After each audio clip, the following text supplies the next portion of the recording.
안녕하세요. 이제 막 돌싱이 된 40대 초반의 여성입니다. 어쩌다 보니 결혼도 하고 이혼도 하게 되었지만 사실 저는 비혼주의자였습니다. 제가 어릴 때 엄마는 시할머니와 고모들한테 시집살이를 호되게 당하셨어요. 아버지는 엄마의 고통을 알아주기는커녕 고모들을 두둔하고 할머니의 편에서 오히려 더 구박하시기만 했습니다. 어린 제가 보았을 때 우리 집에서 엄마의 편이 되어주는 어른은 한 명도 없더라고요. 마음 뚫 곳 없고 누구에게 속 시원히 말도 못하고 매일 밤 남몰래 눈물을 흘리시는 엄마의 모습을 보며 저는 절대 결혼은 하지 말아야겠다고 다짐했답니다. 결혼에 대한 환상이 없어서인지 이성에 관심도 없었어요. 그래서 친구들이 멋진 선배를 쫓아다니거나 연예인을 좋아할 때 저는 문제집을 한 번 더 풀었고 책을 한 글자라도 더 봤어요. 공부만이 내가 행복해지는 길이라는 생각으로 죽자 사자 공부를 한 결과 이름만 들으면 알만한 수도권 치대를 입학하고 좋은 성적으로 졸업했습니다. 그 후 선배가 운영하는 치과에서 페이 닥터로 몇 년을 근무하다가 부모님께 도움을 받아 30살에 제 이름을 걸고 저의 치과를 개업하게 되었어요. 처음에는 사람들이 많이 찾아오지 않았지만 양심적으로 운영하고 겁 많은 아이들도 편하게 진료를 받을 수 있도록 환경을 마련해주니 점점 입소문이 나기 시작하여 개원한 지 1년 만에 부모님께 빌린 돈을 갚고 서울의 투룸 아파트를 얻을 정도의 순이익이 나왔답니다. 고등학교 동창들은 회사도 구하지 못해 힘들어하는데 저는 치과가 잘 되어 돈도 벌고 서울에 저의 집도 생기니 일하는 것이 너무 재미있더라고요. 31살부터 35살까지 일에 미쳐서 살았다고 해도 과언이 아닐 정도로 일에만 푹 빠져 살았습니다. 제가 35살이던 해의 12월 한 해를 마감하며 같이 일하는 직원들과 함께 회식을 하게 되었어요. 오랜만에 맛있는 음식도 먹고 술도 마시며 이런저런 이야기를 하는데 우리 테이블로 어떤 남성분이 오시더라고요. 알고 보니 저보다 2살 어린 직원인 이지 씨의 대학교 선배였고 이분도 회사에서 다 같이 회식을 왔다고 하였습니다. 그분은 우리 지희 잘 부탁드린다며 제게 인사한 후 자신의 자리로 돌아갔어요. 그리고 다음날 제가 출근하자마자 지희 씨가 제게 다가왔습니다. 어제 만난 선배가 저를 소개해달라고 했다며 한번 만나볼 의향이 있냐고 묻더라고요. 저는 원래 결혼할 생각이 하나도 없었기에 싫다고 거절했지만 지희 씨는 선배가 성격도 좋고 나이도 좋고 둘이 잘 어울릴 것 같다며 자꾸 만나보라고 했습니다. 직원의 성화에 못 이겨 저는 딱 밥만 먹고 오자는 생각으로 지희 씨의 선배와 주말에 만나기로 약속을 잡았어요. 그리고 주말 약속한 장소에 시간 맞춰 나가니 지희 씨의 선배가 저를 알아보고 먼저 아는 척을 했습니다. 회식 날에는 식당이 어둡기도 했고 술에 취해서 제대로 얼굴도 보지 못했는데 밝은 곳에서 맨정신에 보니 사람이 서글서글하게 생겼더라고요. 자리를 잡고 이야기를 나누는데 말도 꽤 재미있게 잘하고 무엇보다 대화가 잘 통했어요. 이분의 이름은 김진우였고 꽤 잘 나가는 기업에서 근무하고 있었고 일하다가 지금까지 결혼을 못했다고 했습니다. 그러면서 자신과 나이가 같은데 개인 병원을 차리고 있다는 게 너무 대단하고 배울 점이 많은 사람일 것 같아 꼭 만나보고 싶었다고 하더군요. 저 역시 진우 씨가 싫지는 않아 시간 가는 줄 모르고 대화를 나눴습니다. 그 후 우리는 서로의 연락처도 주고받고 다음에 만날 약속까지 정하게 되었어요. 다음 만날 날도 진우 씨는 여전히 유쾌했고 세심하게 저를 배려해주기도 하고 저의 이야기 하나하나를 놓치지 않고 경청해 주었습니다. 그런 진우 씨의 모습이 참 좋았고 진우 씨도 제가 싫지는 않았는지 거의 매일 퇴근하면 저의 치과 앞에 왔어요. 우리는 급속도로 친해졌고 만난 지 한 달 만에 스스럼 없이 반말을 주고받는 친구 사이가 되었답니다. 하루는 퇴근하고 만나서 저녁을 먹고 집에 가려는데 제게 진지하게 할 말이 있다고 하며 공원으로 데리고 가더라고요. 공원 벤치에 앉아 한참을 뜸을 들이더니 아주 조심스럽게 저와 제대로 연애해보고 싶다고 했습니다. 저는 어렵게 자신의 마음을 전하는 진우 씨에게 어린 시절 제가 본 엄마의 모습을 이야기하며 저는 결혼 생각이 없다고 했어요. 그러면서 지금 우리 나이가 적지 않으니 가벼운 연애를 할 시기는 아닌 것 같은데 결혼하기 싫은 나라도 만날 수 있겠냐고 물었습니다. 진우 씨는 자신이 싫은 것이 아니라면 평생 연애만 해도 좋다고 하며 일단 만나보자고 하더라고요. 저도 진우 씨에 대한 마음이 점점 더 커지고 있었고 당장 결혼을 하자는 것도 아니고 결혼하기 싫은 저의 마음도 충분히 이해할 수 있다길래 진우 씨의 고백을 받아들이기로 했습니다. 그 뒤로 저와 진우 씨는 1년 동안 거의 매일 만나 데이트를 즐겼답니다. 1년 동안 한 번도 우리는 다툰 적이 없었고 누구에게나 상냥하고 착한 진우 씨의 모습이 너무 좋아 보였어요. 게다가 저에게 무슨 일이라도 생기면 그게 새벽이건 언제건 항상 달려와 주었습니다. 한 번은 밤에 혼자 있는데 집에 꽤 큰 벌레가 나왔어요. 사실 제가 강아지도 무서워하고 벌레는 정말 극도로 싫어하거든요. 그래서 벌레를 잡지도 못하고 정말 무서워서 벌벌 떠는데 진우 씨한테 전화가 왔습니다. 제 목소리가 좋지 않으니 무슨 일 있냐고 묻더라고요. 그래서 집에 벌레가 나왔는데 너무 무섭다고 했더니 지금 바로 가겠다며 잠시만 기다리라고 하지 뭐예요? 그러더니 그 밤에 우리 집에 달려와서 벌레를 잡아주었습니다.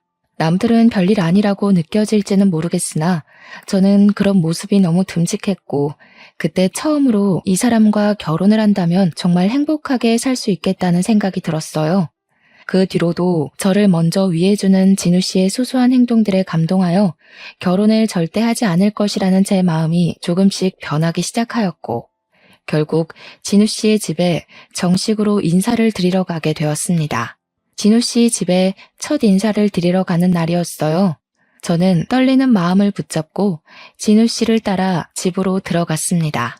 그곳에는 시부모님과 6살 어린 여동생, 그리고 2살 된 남자아이가 하나 있었어요. 진우 씨의 부모님은 늦은 나이에 짝을 만난 것이 다행이라며 저를 반겨주셨어요. 시어머니 옆에 서 있던 6살 어린 여동생은 이름이 김고은이었는데 이름처럼 참 곱게 생기고 키도 크고 연예인처럼 예뻤어요. 여동생은 자기 아들인 호진이를 소개하며 저를 위아래로 훑으며 그다지 반갑지 않다는 표정을 짓고 있었습니다. 알고 보니 여동생은 한 번 결혼을 하고 아이까지 낳았는데 피치 못할 사정으로 돌 전에 이혼했다고 하더라고요. 요새는 이혼한 것이 흠이 아니기에 정말 맞지 않는다면 이혼도 할 수 있다고 생각하면서도 한편으로는 얼마나 도대체 무슨 사정이 있길래 돌도 지나지 않은 아이를 두고 이혼을 할 수 있을까 하는 생각이 들었습니다. 피치 못할 사정이 뭔지 궁금했지만 더 물어보면 실례일 것 같아 따로 물어보지는 않았네요. 진우 씨의 부모님은 긴장하고 있는 제게 편하게 앉으라고 하시며 우리는 혼수, 예물, 예단 다 필요 없고 며느리 돌이고 뭐고 아무것도 바라지 않으니 그저 아이 낳고 잘 살라고만 하셨어요. 여동생은 계속 표정이 좋지 않았지만 딱히 저에 대해 싫은 소리를 하지는 않아서 그냥 혼자 아이 키우느라 힘들어서 그러나 보다고 생각했습니다. 첫 인사를 마치고 집에 가는 길에 진우 씨에게 여동생에 관해서 물어보니 여동생은 낯가림이 심해서 그런 거지 속은 여리고 착한 아이라며 시간을 두고 겪어보면 금방 친해질 것이라고 하더라고요.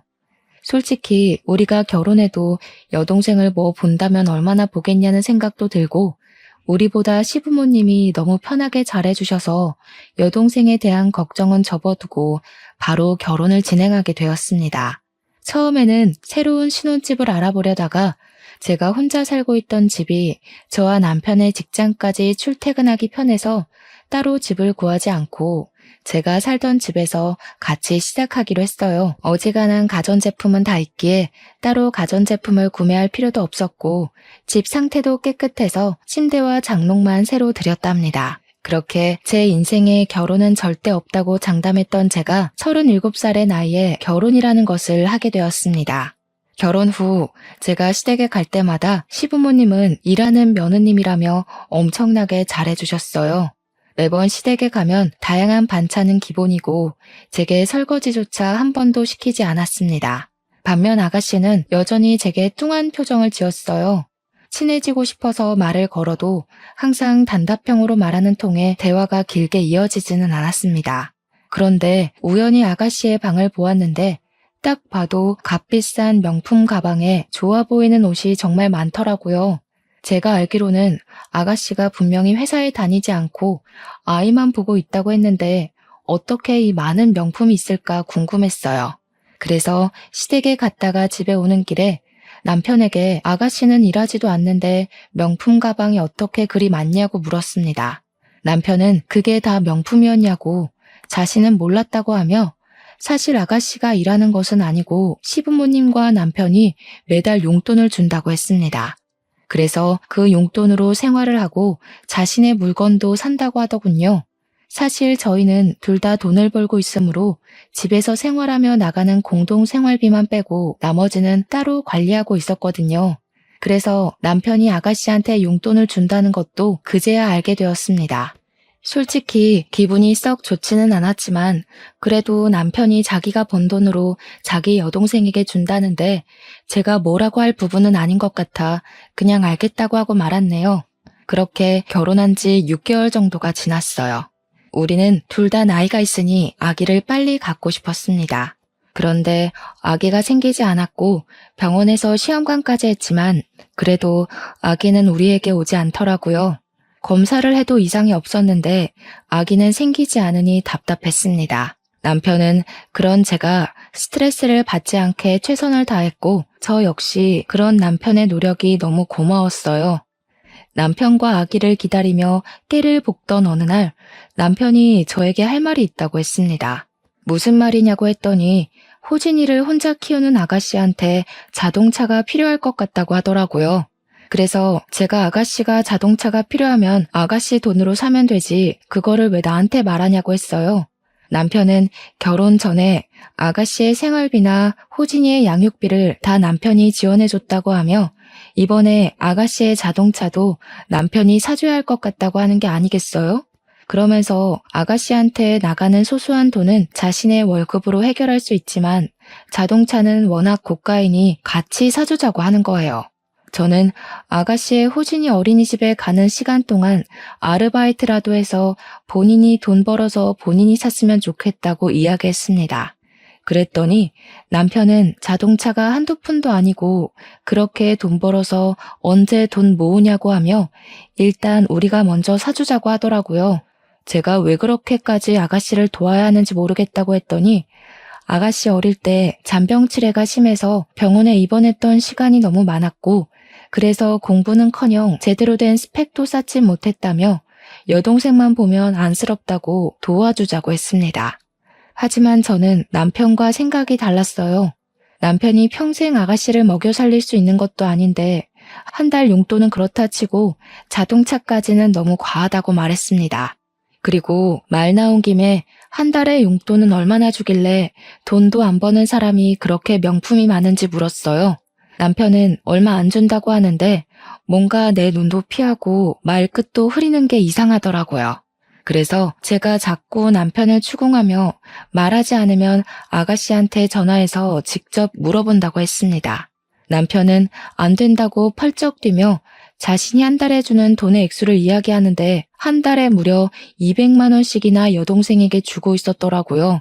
알고 보니 아가씨는 과소비의 낭비가 정말 심했고 이런 부분 때문에 호진이의 아빠인 전 남편과 이혼까지 했다고 했습니다.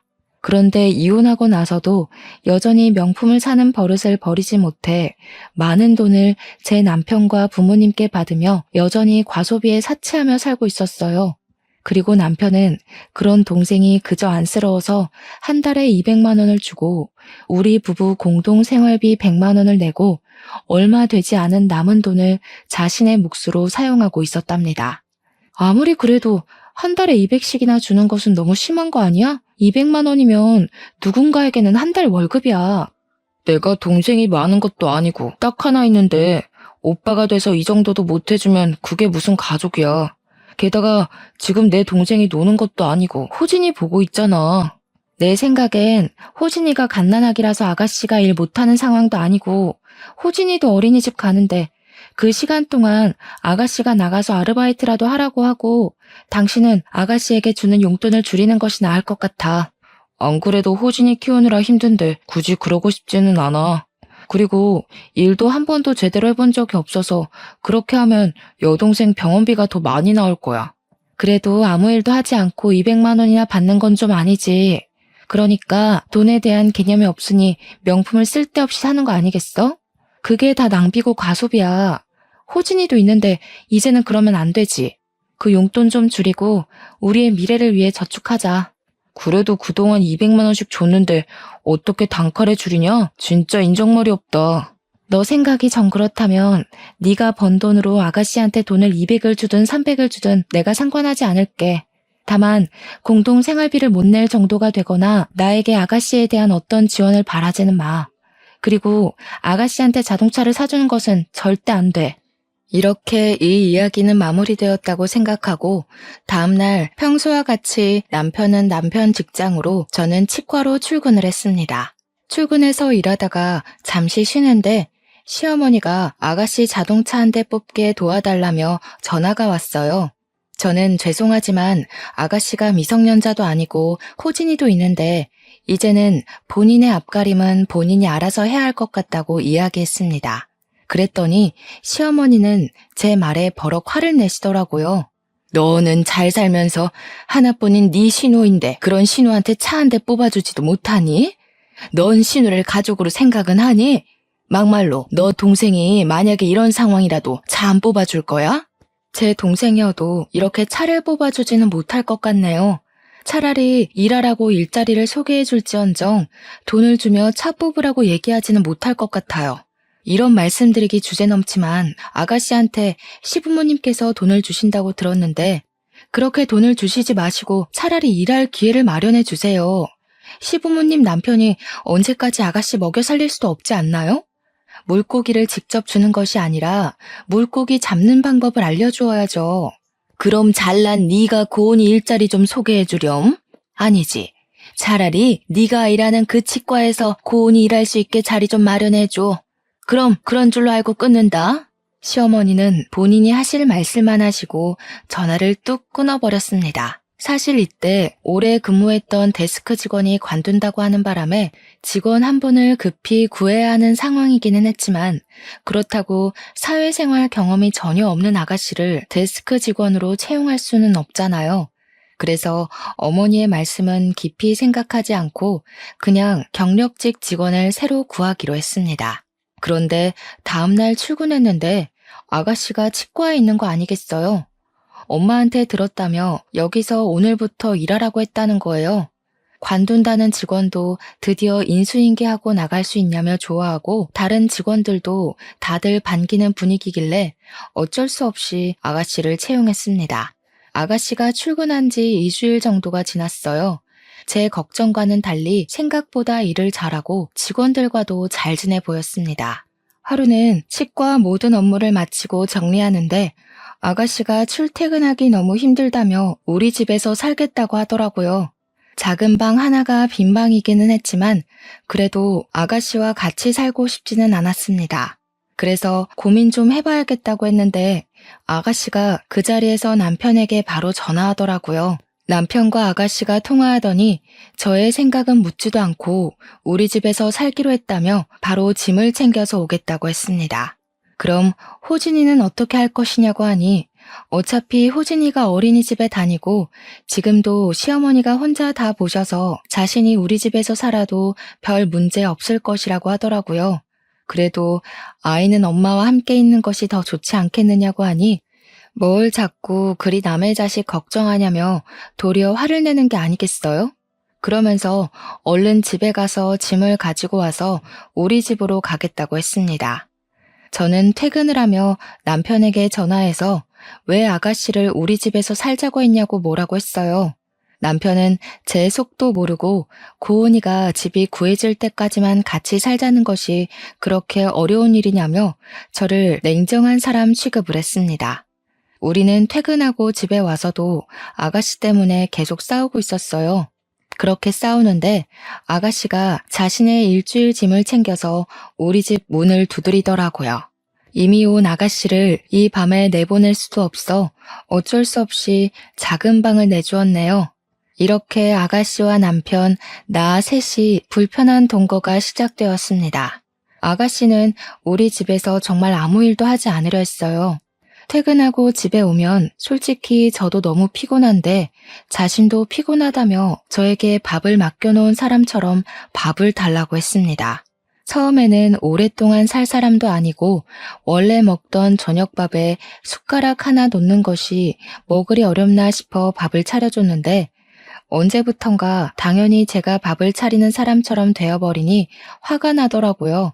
그래서 아가씨한테 본인 밥은 본인이 차려서 먹으라고 했더니 시어머니한테 바로 전화를 해서 제가 한 말을 그대로 전하는 거 있죠. 그리고 잠시 뒤에 시어머니한테 전화가 왔습니다. 너는 애한테 밥 한 번 주는 게 뭐 그리 어렵다고 그리 생색내니? 밥 좀 제대로 차려줘. 그리고 너 아침마다 우리 진우하고 고은이 굶기고 출근한다며? 아침에 밥을 든든히 먹어야 가서 일도 열심히 하지. 제가 집에서 노는 사람도 아니고 저도 출근해야 하는데 언제 밥을 해서 언제 차리고 치우고 나가나요? 그리고 저는 남편과 아가씨의 엄마가 아니에요. 제가 이 둘의 식사까지 책임져야 하는 의무는 없습니다. 저는 당신의 자식들 밥상을 제게 당당히 요구하는 시어머니한테 제가 할 말을 다 하고 끊어버렸습니다. 그런데 옆에서 가만히 듣고 있던 아가씨가 제게 화를 내더라고요. 새언니, 지금 시어머니한테 무슨 말버릇이에요? 며느리가 시어머니한테 그딴 식으로 말해도 돼요? 왜요? 며느리는 뭐 말도 못해요? 며느리는 시어머니한테 말하지 말라는 법이라도 있어요? 아가씨와 제가 큰 소리를 내며 싸우는데 남편이 퇴근하고 들어오더라고요. 저는 이런 상황에서 솔직히 남편이 저의 편이 될 줄 알았습니다. 그런데 아가씨의 편을 들며 무조건 내가 잘못했다고 하더라고요. 정말 속상해서 미칠 노릇이었죠. 그 뒤로 아가씨는 제가 남편에게 퇴근 후 청소를 시키거나 설거지를 시키면 항상 오빠 시킨다고 뭐라고 했습니다. 그런 뒤 시어머니한테 전화했고 시어머니는 바로 저한테 전화해서 우리 아들에게 집안일 시키지 말라고 엄포를 놓으셨습니다. 제가 너무 화가 나서 전화를 받지 않으면 아가씨한테 전화해서 저한테 바꿔주라고까지 하며 저를 구박했답니다. 정말 시어머니와 아가씨는 저를 못 잡아먹어서 안달이었고 저는 제 집에 있지만 하루도 마음 편히 쉴 수가 없었습니다.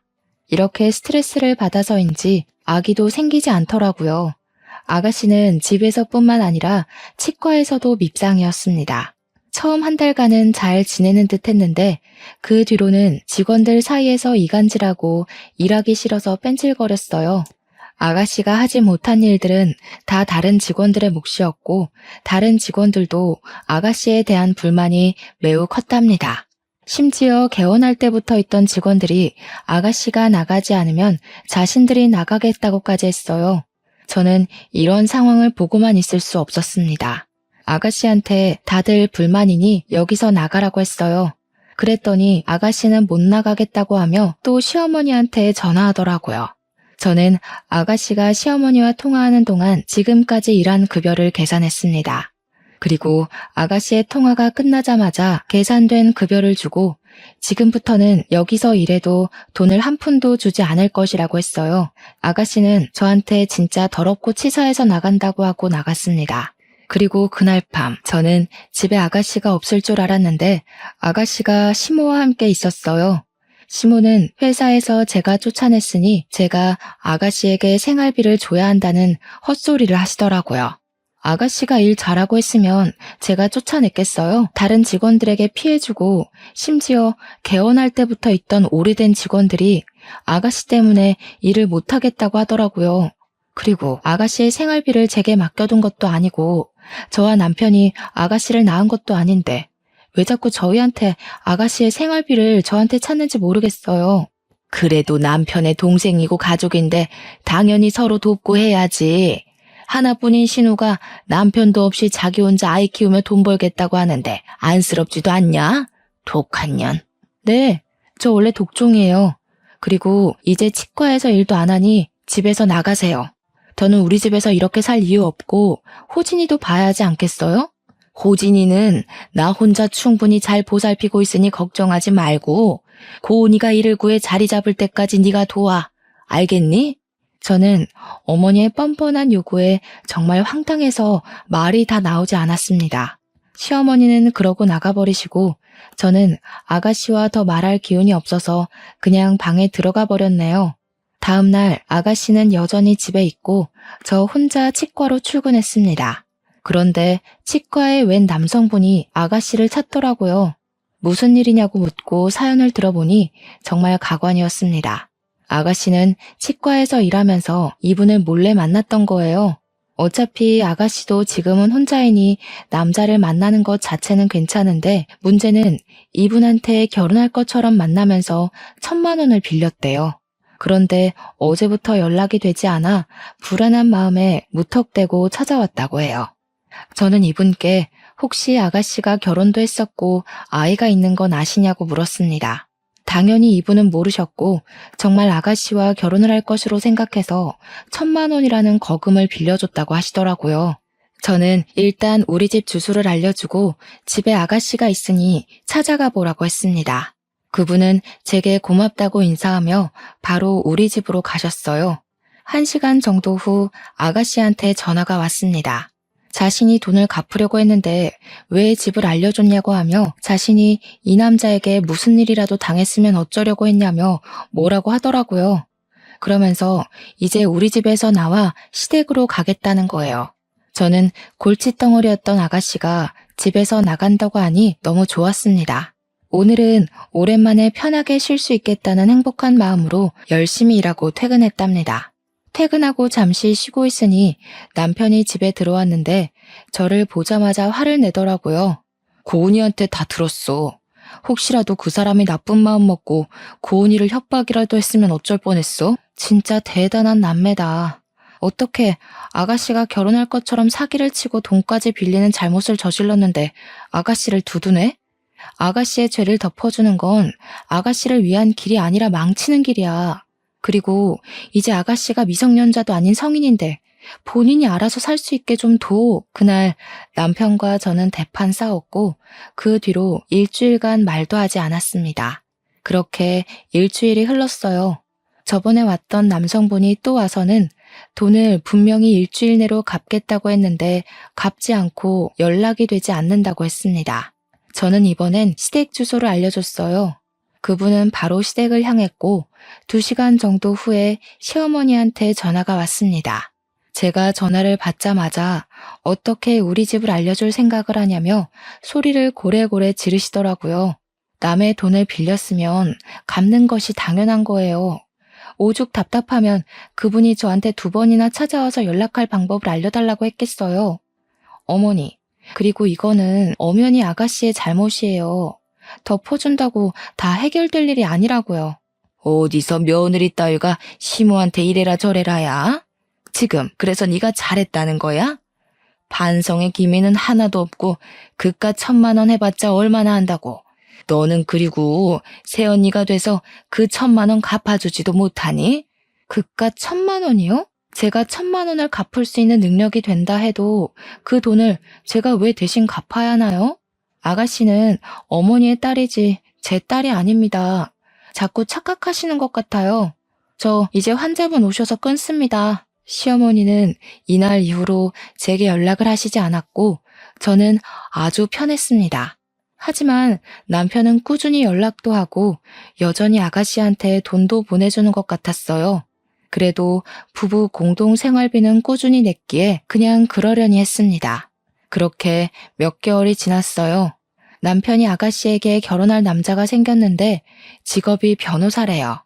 그런데 남편이 호진이를 우리의 아이로 하자고 하는 거예요. 저는 그게 무슨 소리냐고 했더니 사실 결혼할 사람한테 아가씨가 이미 1번 결혼도 했고 호진이의 존재를 처음에 이야기하지 않았대요. 지금 잘 되는 마당에 아이가 있다고 하면 결혼을 취소할 것 같다면서 마침 우리는 아이도 없고 능력도 되니 호진이를 우리 아이처럼 키우자는 게 아니겠어요? 나는 내 아이를 바란 거지 아무 아이나 바라는 게 아니야. 그리고 이건 사기 결혼이야. 절대 못해. 아무 아이라니? 내 동생 아이가 아무 아이야? 어차피 핏줄도 섞여 있는데 그게 왜 안 될 일이야? 그냥 좀 따지지 말고 그냥 하라는 대로 하면 안 돼? 그럼 아가씨가 사기 결혼을 한다는데 오빠라는 사람이 그냥 가만히 보고 있겠다는 거야? 이거 지금 나만 이해 안 되는 거니? 옛날엔 다들 이러고도 잘만 살았어. 그냥 하자는 대로 해. 이번 주 상견례 때 호진이를 우리 아들로 이야기할 거니까 그렇게 알고 있어. 상견례 자리에서 입도 뻥긋거리지 마. 그럼 바로 이혼이야. 그래. 안 그래도 예전부터 아가씨 때문에 정말 힘들었는데 차라리 갈라서자. 아이도 없고 같이 산 날도 얼마 되지 않으니 충분히 가능하겠네. 이혼해. 저와 남편은 이혼까지 언급하며 싸우고 팽팽한 의견 대립을 마무리 짓지 못한 채 싸움이 끝났습니다. 다음 날 퇴근 후 저는 정말 이혼 서류를 작성해서 남편을 기다렸어요. 남편은 이혼 서류를 보며 어제 한번 그렇게 싸운 것 가지고 무슨 이혼 서류까지 내미냐며 이혼을 못하겠다고 하더라고요.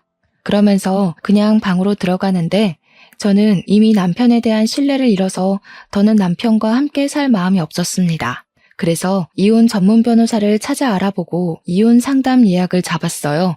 상담을 해보니 남편이 합의를 해주지 않는다면 이혼 소송까지 가도 불리할 수 있다면서 확실히 제가 시어머니와 시누이한테 당했고 남편은 가만히 있던 증거를 잡아야 한다고 했습니다. 일단 이제부턴 시어머니와 시누이의 모든 말을 녹음해야겠다고 생각했네요. 그리고 그 주 주말 상견례 자리에 일단 갔습니다. 상견례에서 아가씨의 예비 남편이 들어왔는데 같은 대학교 동창 김성근인 거예요. 제가 성근이의 이름을 부르며 반갑게 인사를 하니 시댁 식구들은 다들 아는 사이냐고 묻더라고요. 그래서 제 대학교 동창이라고 이야기했습니다. 아가씨는 살짝 불안한 표정을 짓고 있었고 그런 표정을 보며 나는 이 결혼 절대 못하게 막아야겠다는 생각을 했어요. 일단 상견례 자리에서는 가만히 있었고 아무도 모르게 성근이의 전화번호를 물어봤습니다. 그리고 다음날 성근이에게 연락해서 아가씨에 대해서 할 말이 있으니 잠깐 보자고 했어요. 카페에서 성근이를 만나 사실 아가씨는 이미 한번 결혼을 다녀왔고 어린 아들도 있다고 이야기했습니다. 역시 성근이는 전혀 몰랐다고 하며 결혼은 아무래도 생각해봐야겠다고 하더라고요.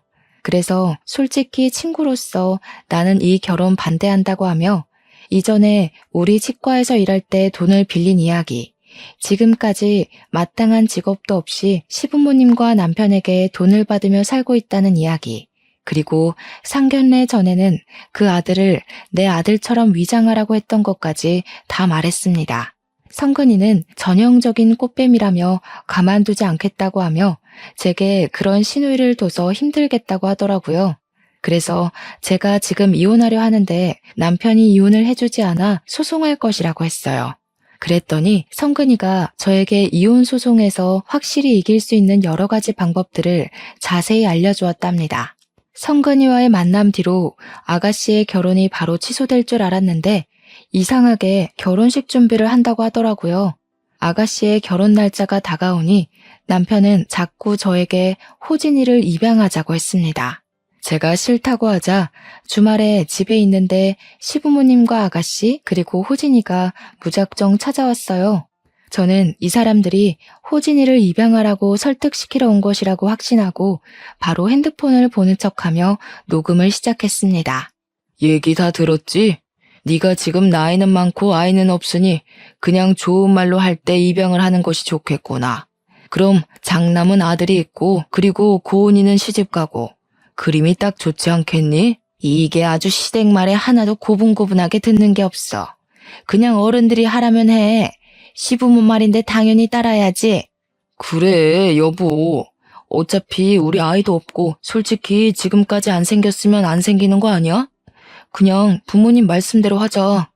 시부모와 남편, 아가씨는 저에게 말도 안 되는 것을 당연하다는 듯이 요구하고 저는 정말 이 사람들 다들 제정신이 아니라는 생각이 들었어요. 다들 나를 어르고 달랬지만 제가 꿈쩍도 없자 시어머니는 저에게 화를 버럭 냈습니다. 이게 아주 치과 의사라고 내가 오냐오냐 해줬더니 우리가 만만해 보이지? 끝까지 그렇게 나온다 이거야? 그냥 좀 내 말 좀 들으라고. 나 네가 호진이 입양한다고 할 때까지 이 집에서 한 발자국도 나가지 않을 거야. 진짜 꼰대도 아니고 그깟게 뭐가 그리 중요하다고. 새언니 진짜 고집이 아주 똥꼬집이다. 시어머니와 아가씨는 집에 가지 않고 저는 그러든 말든 신경 쓰지 않으려 노력하며 그냥 없는 사람 취급했습니다. 다음 날 새벽 5시부터 시어머니가 저를 깨우더니 얼른 자기 아들 출근 준비시키고 밥을 차리라고 했어요. 저는 원래 우리는 아침밥 잘 먹지 않는다고 하니 제 등을 때리더라고요. 저는 신경질 나서 그냥 바로 출근 준비해서 나와버렸습니다. 그리고 그날은 시어머니와 아가씨가 집에 있을 것 같아 친정집으로 퇴근을 했어요. 친정 부모님은 갑자기 찾아온 나를 보고 놀라셨어요. 저는 부모님께 그동안 있던 모든 이야기를 다 하고 지금 이혼 준비를 하고 있다고 말씀드렸습니다. 아빠는 화가 잔뜩 나셔서 다들 가만두지 않겠다며 우리 집으로 바로 가셨어요. 집에는 제 예상대로 시어머니, 아가씨, 남편이 다 있었고 저는 바로 핸드폰 녹음기를 켰습니다. 아무리 사람들이 모자라도 유분수지. 어떻게 조카를 아들로 입양시킬 생각을 해? 나는 절대 그 꼴 못 봐. 그러면 둘이 갈라서. 아버님, 어차피 우리 아이도 없고 충분히 못할 이유는 없다고 생각됩니다. 그리고 저는 이런 일로 미진이와 이혼까지 할 생각 없습니다. 그래? 우리는 이혼 소송까지 가서라도 가만두지 않을 거네. 이미 자네 어머니랑 여동생 때문에 우리 미진이가 스트레스 많이 받았고 절대 용서 못해. 그리고 자네는 자네 어머니랑 여동생이 비정상이면 자네라도 정신 똑바로 차려야지. 어디서 사기 결혼을 하려고 난리야? 사돈, 지금 말 다 하셨어요? 사기 결혼이라뇨? 둘이 서로 좋아 죽어서 그냥 과거를 말 안 한 것뿐인데 이게 어떻게 사기 결혼이에요? 그리고 그쪽도 아들 원하시잖아요. 고은이한테는 아들이 필요 없고 그쪽은 아들이 필요하니 고은이의 아들을 당신 딸의 아들로 넘기겠다는데 그게 그렇게 못할 짓이에요? 애가 무슨 물건입니까? 그리고 그쪽에서 생긴 아이는 그쪽에서 키워야지. 왜 그 아이를 우리 딸에게 넘깁니까? 나는 절대로 이거 가만두지 않을 겁니다. 아시겠어요? 미진이 전현이 성격이 지랄맞은 게 제 아빠 꼭 빼다 닮았구먼. 우리 고은이 피곤해서 쉬어야 하니까 나가요, 나가.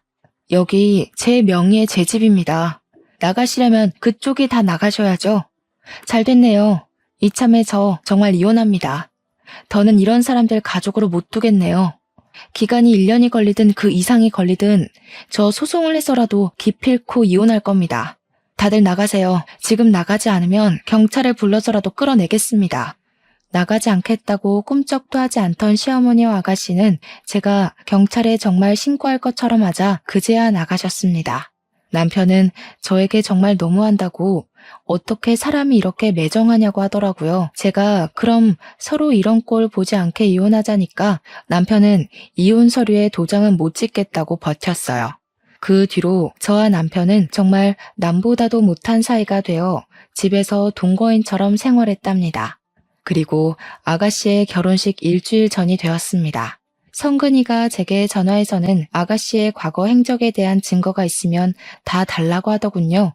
그런데 당장은 호진이를 입양하라고 말하는 시부모와 아가씨의 녹음 파일 말고는 없었어요. 그래서 저와 성근이는 이전에 아가씨가 치과에서 근무했을 때 돈을 빌려갔던 분께 잠깐 만나자고 연락했습니다. 그리고 그분께 현재 상황을 설명하며 그때 무슨 일이 있었는지 상세히 말해달라고 했어요. 그분은 당한 것이 아직도 분하다며 감사하게도 우리의 요청에 응해주셨고 우리는 그분의 증언을 하나도 빠짐없이 녹음했습니다. 성근이에게 이것들로 무엇을 할 것이냐고 물으니 결혼식 날 오면 안다는 말을 했습니다. 그리고 대망의 결혼식 날 일단 남편한테 먼저 가라고 한 후 그리고 시간 맞춰 결혼식장으로 향했습니다. 아가씨는 아주 화려한 드레스를 입고 세상 밝은 표정으로 신부 입장을 했어요. 아가씨가 버진로드 중간쯤에 다다랐을 때 노래가 꺼지더니 시부모와 아가씨가 호진이를 제 아들로 입양하라고 했던 음성이 나왔습니다. 이어서 아가씨가 돈을 빌렸던 분의 음성이 나왔어요. 결혼식장은 술렁이기 시작했고 시어머니는 저에게 달려와 제 머리채를 잡았고 시아버지는 제게 욕을 했습니다. 아가씨는 화려한 드레스를 입고 그 자리에 주저앉아 엉엉 울더라고요. 결국 아가씨의 결혼식은 욕설과 대성통곡으로 마쳐졌습니다. 그리고 그날 밤 저는 저의 집으로 먼저 갔고 남편은 시댁에 시부모님과 아가씨를 모셔다 드리고 들어오려고 했어요. 하지만 제가 결혼식 전에 비밀번호를 바꿔놔서 남편이 들어오지 못했습니다. 저는 남편의 모든 짐을 다 싸서 집 밖으로 던져버리며 여기는 내 집이니까 나가라고 했어요. 남편은 한동안 난리를 치다가 시댁으로 가버리더라고요. 저는 그동안 모은 증거들, 그리고 하객들이 찍은 제 머리채 잡힌 영상까지 모두 다 들고 이혼 전문 변호사를 찾아가서 이혼 소송을 했어요. 처음에는 이혼을 안 해준다고 난리치던 남편도 결국 합의 이혼을 해주면서 저의 결혼 생활은 마침내 끝이 났습니다. 지금은 다시 치과 업무에 충실하며 저의 성공을 위해 열심히 달리고 있답니다. 이혼하고 나니 엄마가 참 외로웠을 것이라는 생각이 듭니다. 사실 저는 아이도 없고 저 혼자 먹고 살 능력이 돼서 남편이 시부모님과 아가씨의 호구짓을 참지 못하고 속 시원하게 이혼했지만 저희 엄마는 어린 제가 있었고 전업주부이시다 보니 혼자 살기엔 경제적으로 힘드셔서 한 맺힌 그 세월을 참고 사셨잖아요. 그동안 얼마나 엄마의 속이 문드러졌을지 생각만 해도 가슴이 아픕니다. 그래도 어머니는 제 앞에서 아버지나 친척들에 대한 나쁜 말 하나 하지 않으시고 저를 항상 사랑으로 대해주셨어요. 그런 엄마가 있었기에 제가 마음 편히 공부할 수 있었고 그래서 이렇게 적어도 제 밥벌이는 할 능력을 갖출 수 있었던 것 같습니다. 비록 결혼해서 행복하게 살며 손주를 안겨드리지 못했지만 앞으로 남은 생에는 우리 엄마가 저로 인해 웃을 수 있도록 평생 효도하며 살려고요. 지금까지 저의 길고 긴 사연 들어주셔서 감사합니다. 그리고 마지막으로 엄마 사랑합니다.